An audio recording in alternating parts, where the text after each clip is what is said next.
What is good, everyone? Welcome to today's trade recap of the day. Today is Wednesday, October 1st, 2025. I'm going over today's price action. The two trades I ended up taking, I made $9,400 on the day. Let's get into that.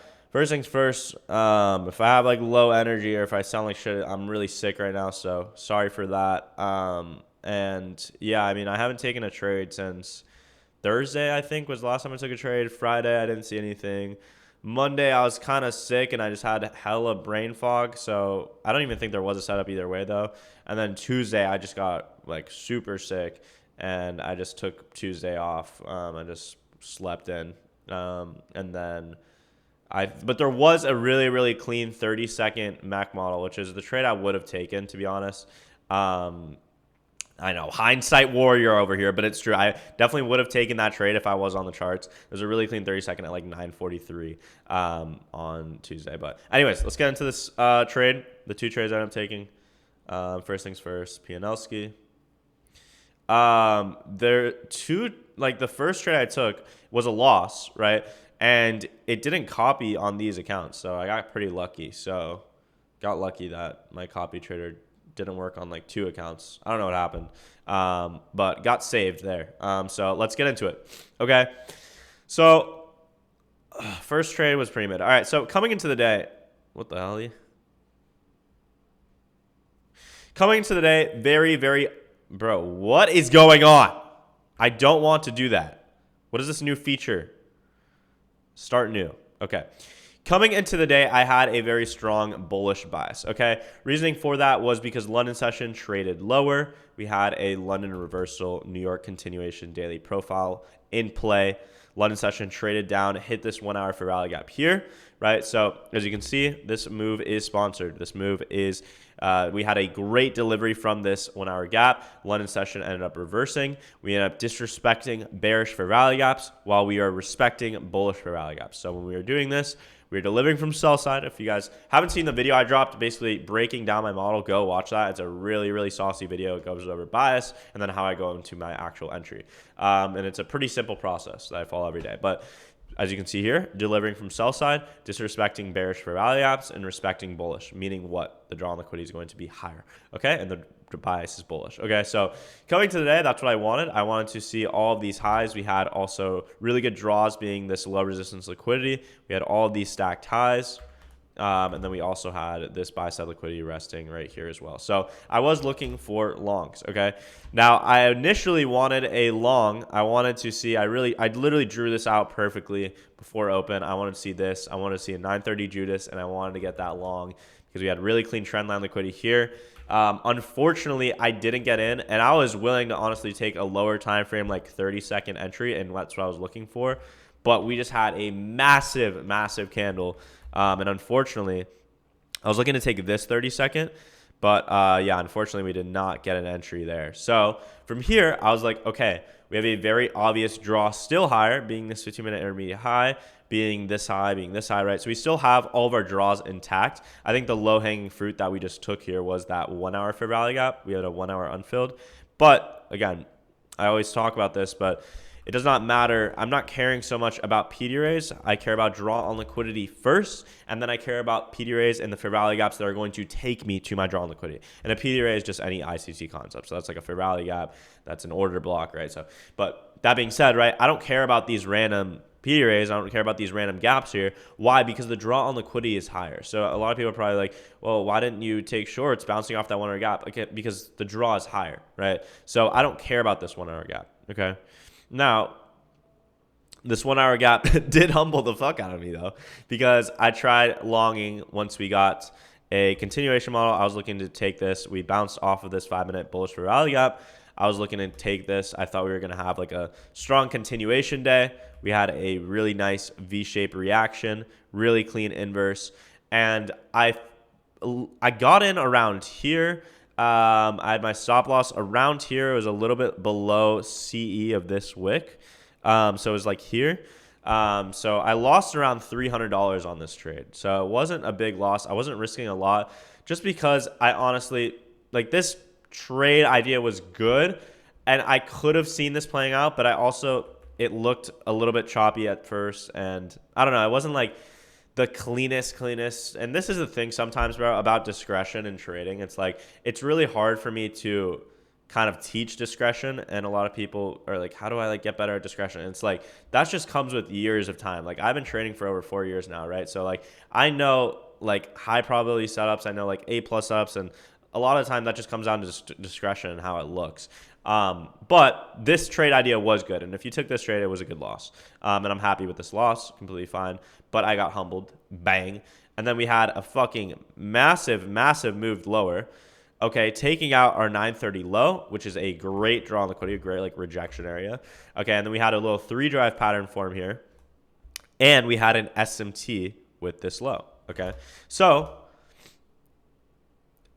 we formed an SMT with this low here. This is that 816 low, right? So if we just whip out ES, as you can see, ES did not take out this low while NQ did. Okay, so at this point, I was looking because I was still bullish, right? This move, any move lower in bullish order flow and in a market maker buy model, any move lower is simply going to be manipulation, okay? That's what I want you guys to understand. To not get faked out by these moves down here, right? Especially when we have an SMT at that key level. Okay, this is only more confirmation here for me that this is still bullish order flow. And people are probably gonna be like, okay, why'd you long when we had this SMT here? That definitely could have been the reason this first idea failed, was because we formed a bearish SMT. But again, my draw on liquidity was higher than this, so I didn't really care so much, but that definitely was a reason. Anyways, we ended up having this 5-minute bullish for rally or bearish for rally gap that got formed. And here was my condition, meaning what? If we are going to continue being, bullish, this move and this fair value gap should get inverted and should get disrespected. However, if this fair value gap gets respected, and then we get lower time frame confirmation out of this, then what should happen? Then we should probably deliver lower, and then this move is, what the hell? Sorry, I just heard a weird ass noise. This move is probably just wrong, right?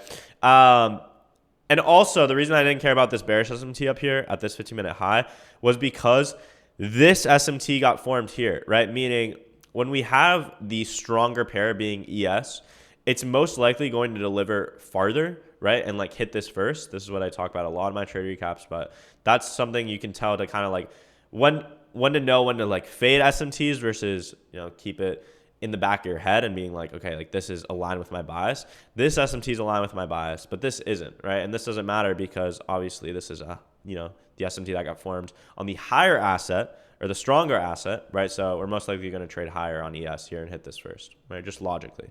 Okay, enough yapping. We got a 5-minute bearish for rally gap. We then got a inversion right there with a body closing above this. I then just put a little limit order like here because I believe this was a 3-minute order block. Yeah, so I just put it like there. I got tagged in there. And I had my stop loss at this 1-minute OB. Okay, so my stop loss was right here, and then I was looking to get around a 1 to 1.4 RR on this trade. Okay, because if we are going to be bullish, this order block, this down close candle should get respected, right? I do not want to see price trade lower. Also, we had 10 a.m. opening lower here. So we have our 10 a.m. candle opening lower, sweeping out this low that was resting inside of this 2-minute gap, which is a great, this is a great sign in bullish order flow. And this was like, I was really confident in this. Now we ended up delivering higher. Again, stop loss at this 1-minute OB. It was a pretty tight stop, but I just was overall confident in this. I didn't expect price to go all the way down here because we already had that manipulation. And then I wanted to see this gap get respected, and I wanted to see this order block hold, right? So that's kind of the reasoning for my stop loss. And then my TP was at this 15-minute intermediate high, just the low-hanging fruit, easy target. I think this did run to all of my, draws on liquidity. So that's good. But yeah, I think it eventually hit all the draws here. Eventually 11 o'clock did the work probably, right? Yeah, there you go. So really, really nice. Overall, I got my piece of the pie though. Took my little 1-to-1 RR. And that is that. All right. I did risk a little bit more on this trade. As you can see, 100 points or 100 ticks, 140. But yeah, I did risk a little bit more because this was honestly like a much cleaner setup, right? We got that second sweep, and then we had, this delivery. And this is just a very A+ setup. I think both setups, I think this first one was more A, maybe minus because of how high it was. With my continuation model, a lot of times it's just really high. But I do see plays like this working out a lot, just like that 9:30 to 9:50, like that macro time, that time, like usually. Sometimes we just have really clean delivery, but today we ended up going all the way lower to sweep out this low again, which again, like I didn't really need this to get swept because we already swept it here. So it was just, I guess we wanted to do it again though. But anyways, that being said, I'm feeling a little bit better now. I was able to wake up today and actually trade. So unfortunately, I didn't fucking record it, the trade, so I can't post a reel or a TikTok on this. I don't know what happened to my OBS, but anyways, that's that. Okay, simple day. And yeah, thank you guys for watching. If you guys want to start copying your trades right now, I'm currently working with 20 Apex accounts. We're partnered with Apex. Super fire prop firm. You can get 20 accounts, bro, for like $1,000, which is insane. Like that ROI, and you can make up to like 40K. Like it's crazy the ROI you get on Apex accounts. So super cheap. You get them for like $50. Usually there's like a 90% off sale. There's currently an 80% off sale if you use code PB Trading. So check that out. Link is in the description for that. And then also Alpha Futures, really solid prop firm as well. I'm using 3 accounts with Alpha right now. And yeah, if you want to copy across all of your accounts and across all of your prop firms, you can use TradeSyncer, which is a super fire trade copier. So check out TradeSyncer, check out Alpha, and check out this beautiful buy model today. Very beautiful market maker buy model. But yeah, that being said, have a good rest of your day, guys. We'll see. I mean, this is my first trade all week, so we'll see if Thursday and Friday presents anything. Pretty bummed out I didn't take the setup yesterday, that 30-second man. I would have been up a good amount this week, but still up good this week so far. A little 9K, and we'll see what the rest of the week has in store for us. All right, peace out, team. Have a good one. And I'll see you guys maybe tomorrow.